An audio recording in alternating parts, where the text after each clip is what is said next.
So very good evening to all my student. Now question number 6.6 underline the correct alternative, है ना। यहाँ पर हर question में हमको दो ऑप्शन दे रखे हैं और उसमें से हमको करेक्ट बताना है कि कौन सा होना चाहिए। When the conservative force does positive work done on the body, the potential energy of body increases, decreases or remain unaltered. Okay तो यहाँ पर हमको पोटेंशियल एनर्जी का डेफिनेशन समझना पड़ेगा। This potential energy, change in potential energy is equal to negative of work done by conservative force. Negative of work done by conservative force. तो यहाँ पर हमको समझ में आ रहा है कि अगर डेल्टा यू की बात करें तो नेगेटिव और ये है positive. Okay, work done by conservative force is positive, तो अल्टीमेट दिस इज नेगेटिव, है ना। नेगेटिव मतलब कि final potential energy minus initial potential energy is negative. मतलब कि फाइनल पोटेंशियल एनर्जी कम होना चाहिए और इनिशियल पोटेंशियल एनर्जी ज़्यादा होना चाहिए, तभी तो नेगेटिव होगा। ओके तभी वो नेगेटिव होगा। इसका मतलब ये है कि पोटेंशियल एनर्जी डिक्रीज होगा। दस पोटेंशियल एनर्जी डिक्रीजेस, दस पोटेंशियल एनर्जी डिक्रीजेस। ओके तो ये कॉन्सेप्ट हमको समझ में आया कि अगर work done by conservative force, सबसे पहले तो हमको कंजर्वेटिव फोर्स, हमको पोटेंशियल एनर्जी का डेफिनेशन समझना पड़ेगा। The change in potential energy is the negative of conservative force. Work done against the conservative force is stored in form of potential energy into the system.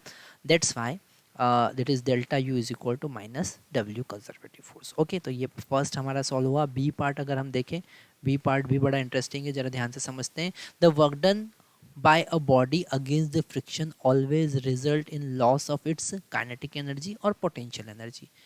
तो अगर हम किसी body का velocity की बात करें तो वो वेलोसिटी फ्रिक्शन फोर्स के कारण, क्योंकि friction force which opposes the relative motion, तो यहाँ पर अगर ये ब्लॉक मूव कर रहा है तो फ्रिक्शन उसकी वेलोसिटी को डिक्रीज कर रहा है, वही तो फ्रिक्शन है।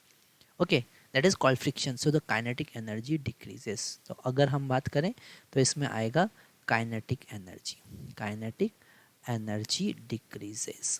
Okay kinetic energy decreases. C वाला पार्ट की हम बात करते हैं। सी वाला पार्ट में देखते हैं क्या बोल रहा है वो। बी वाला पार्ट आपको समझ में आ गया होगा, फिर भी अगर कोई कंफ्यूजन है तो you can comment, so I will give another solution also.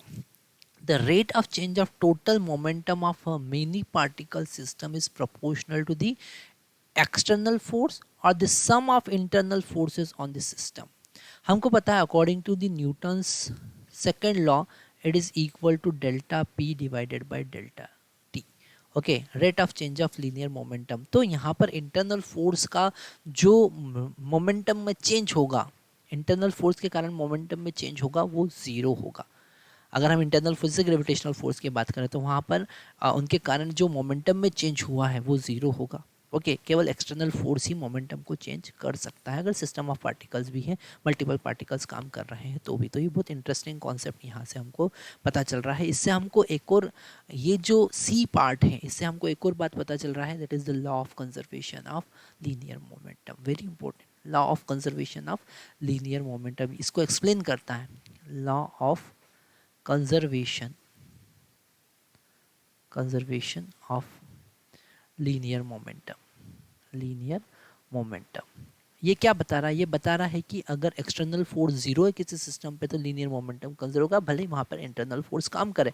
जैसे कि ग्रेविटेशनल फोर्स, अगर हम सन और अर्थ की बात करें तो उनके बीच में ग्रेविटेशनल फोर्स काम कर रहा है और ग्रेविटेशनल फोर्स जो है वो इस तरीके से एक दूसरे को बैलेंस कर रहा है कि उनका मोमेंटम कंजर्व होगा। Okay thank you. D part हम देखते हैं, बड़ा इंटरेस्टिंग है डी पार्ट भी। The in the inelastic collision of two body, the quantity which do not change after the collision, the total kinetic energy और total linear momentum और total energy, तो हमको यहाँ पे पता है कि total linear momentum remains same, total linear momentum remains same, total linear momentum remain same. अब यहाँ पर एक और बात हमको समझ में आ रही है, वो ये कि जब कभी कोलिजन होगा तो उस कोलिजन को हमने एनर्जी के बेसिस पे दो पार्ट में डिवाइड कर दिया है, एक है इलास्टिक कोलिजन, एक है इन इलास्टिक कोलिजन। तो इलास्टिक कोलिजन में मोमेंटम के साथ में कोलिजन की जब कभी बात होगी तो लीनियर मोमेंटम तो कंजर्व रहेगा ही सही, linear momentum always remain conserve.